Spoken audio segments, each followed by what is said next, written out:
Hey y'all, Friend Adventure Brad here. I wanted to introduce you to my little friend Sate. He's a little rough to deal with, but Sate's already got me out of some trouble. I want to talk to you about him. Come along.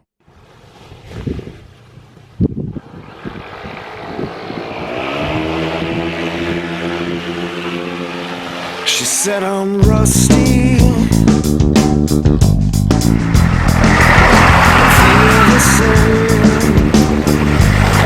She said I'll hold out to win the game. No matter how hard. Alright, so right off you notice how small Sate is. Sate could easily disappear behind my hand, and I'm not a very big guy. But yeah, this is a little gun, shoots 380s, and I'm not a very big guy, decently sized hands, could barely get a purchase on this gun. There's not a, this kind of works better, but I find that I have to, I don't know, I like racket a gun like this because this, I don't know, when I'm cleaning a gun at a table, I like doing it like this more. I could look right into the chamber. But anyways, this gun's hard to deal with. It's hard to handle. And that's kind of the biggest gripe I have with this gun in general is just its size. But at the same time, its size is what makes the gun the gun. So why do I call it Sate? Sate's short for Satan. This thing's just a little devil. My other semi-auto loader handgun is a Glock 20 Gen 4 10 mil. And it's a dream to shoot compared to that thing. Just like, yeah, I love shooting that thing. This thing is just it kicks harder, and it just, I don't know. That's why it's such a love-hate relationship. Is it's as hard as it kicks and everything, it shows up bad flaws. Like if you don't have a good grip, let's show you this. No ammo. I'll go ahead and load this thing.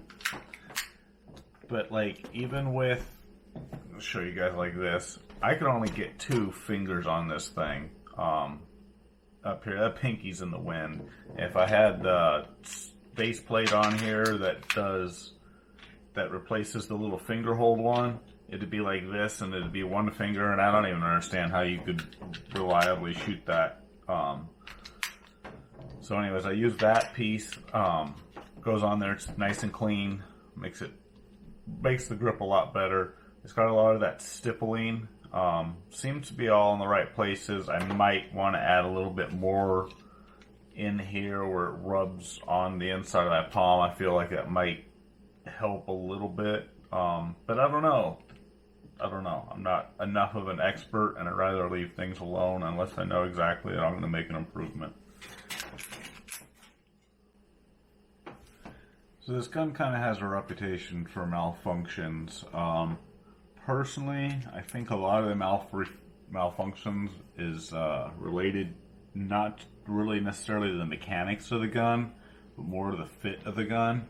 Because I noticed that a lot of times, just the other day, if you're shooting the heavier handgun, that shoots nicer and is cleaner and is a little more forgiving in your grip and stuff, because I know it's bad technique, and I'll never once claim to be the best shooter, but I don't death grip the heck out of my grip. I like to give it a firm grip, but I'd probably say it might be on a little light side.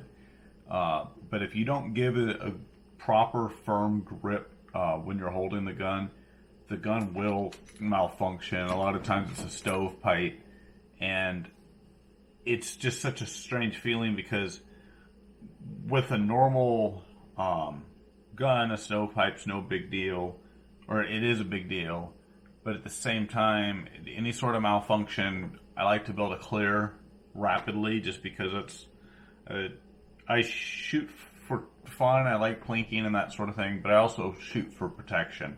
This is my 2-legged protection. The 10 millimeter is my 4-legged critter protection. So primarily the gun needs to operate when demanded. So if it does malfunction, I like to be able to clear it quickly. And with it being such a small gun and in the haste, one of these days I'm going to lose some meat to this thing. I just know it's going to cleaver off a bit. Just because it's so small, I should take up this back here action. But again, I just don't like this motion for some reason. The way I got to hold the gun down and all that seems like I just like this better. But anyways, that's personal preference on the behalf of that. But the malfunctionings, generally, I find myself, a lot of times it's in that first couple of shots after I fire a larger, more forgiving gun, and I'll just jump right over to this thing, and I'll just, squeeze off a shot, and it'll just jump. I could feel it jump out of my hands, and then to malfunction every time. I don't even have to pull the trigger or actually look again. I just know it's malfunction, just because of the way it jumped out of my hand. So I think a lot of that bad characteristic of this weapon is contributed to a poor grip, because being such a, I'm not a high round shooter. I shoot occasionally, and that's about it. I attribute it a lot to just being inexperienced and not having proper technique. One other major gripe I have with this gun is, don't worry, we'll get to some good stuff in a minute, is unlike Glocks or general revolvers, you could open up and clean without having tools. Not all guns are that way, but most guns you could do a basic cleaning without tools. This thing has this awful pin right there.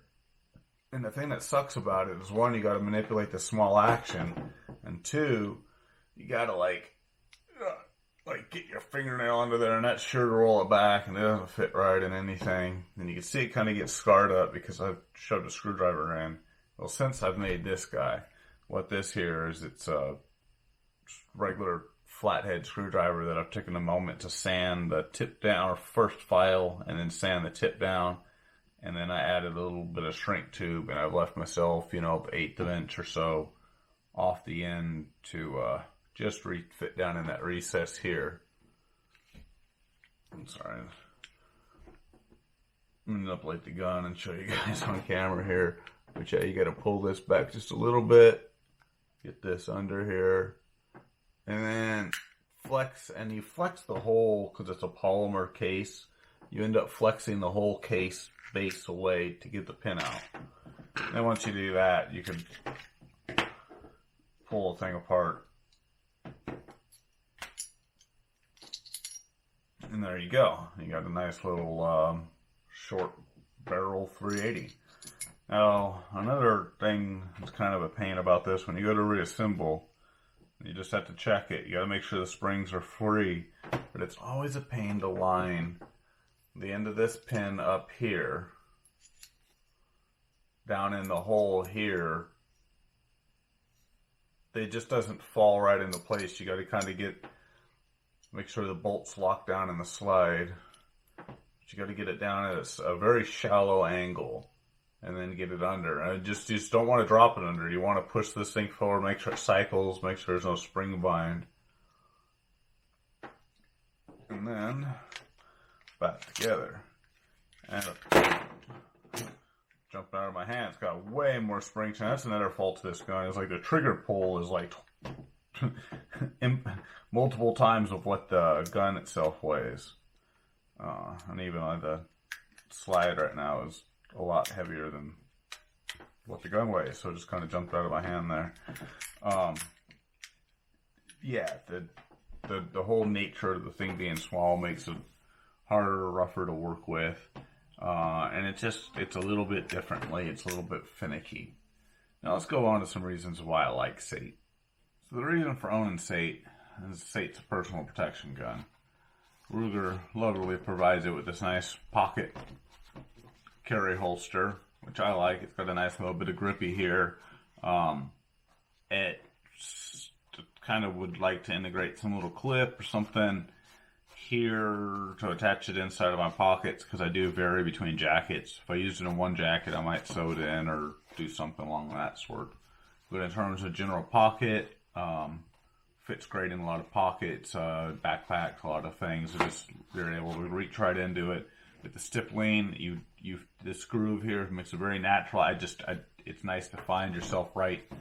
Your hand just kind of locates right up into there real nice. One thing too I really like about SATE here is it's real smooth. There's no hang up points. The gun's real clean. There's nothing to it that just wants to grab anything, even with the little tang down here on the bottom of the mag is about it. But when I carry it in 1 o'clock Apex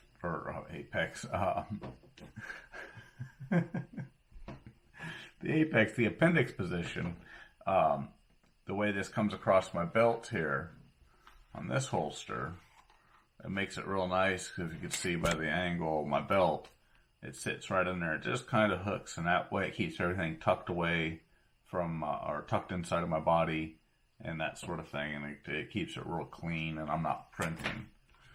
But that's yeah, so these are my primary 2 reasons. If I have a jacket or cargo pants on or something, I will carry it this way, but that interferes with junk in my pockets. A lot of times I prefer to carry it in waistband, this style. This is a DeSantis 106 R7 holster that's not for this gun. It's for the earlier, just the LCP, not the 2. But it was what was on the shelf, and I think it was a discount. It kind of fit poorly when I got home, and I was discouraged. I was trying to break it in, and I finally got excited. Did a little research on leather, kind of confirmed what I already thought I knew about leather. So I soaked the thing in some hot water for a half hour or so, got it good and soft, and then I wrapped the gun in some saran wrap. I tried to keep it thin, but enough to keep the moisture off the gun, and went ahead and I sat in front of the TV, and more or less YouTube. I don't watch TV, and I just sat and I worked down inside the breech opening here, the ejection slot, worked down along the sides of the barrel. I worked it down into the holster more. That helped a whole bunch. And I worked 2 little pockets right here to catch up on the front of the trigger guard. The other thing that I did is, besides trimming along here and kind of smoothing all the edges off where they didn't finish it nice, I carved out, opposite of this side, more of a pocket here. Because of different times the way this rides, I didn't like how the leather would kind of push up on the mag release, so I cleaned that away. But besides that, I really like this DeSantis holster for appendix carry. So yeah, 380 is not really a whole lot of gun, but it's handy for me. It fits a small guy like me well. I like the color. I like how it fits in the appendix carry position. It goes down in that between the appendix and the thigh quite well. If you can carry a bigger round, I recommend it. Like I said, I have a larger round for 4-legged critters, especially moose and bear. They take a lot of stopping power, and so does a human when they're good and charged at you. On that note, I'd like to thank you guys for watching. It's as you go through life, you got to be mindful about the choices you make, the things you do. Be aware of situations that you get yourself into, and when you can prevent stuff, the better. It's just nice to have something to know that you could go home, your friends could go home, your friends' family and their children could go home when somebody gets a little too excited because you were able to carry a weapon with you. You guys have a good day.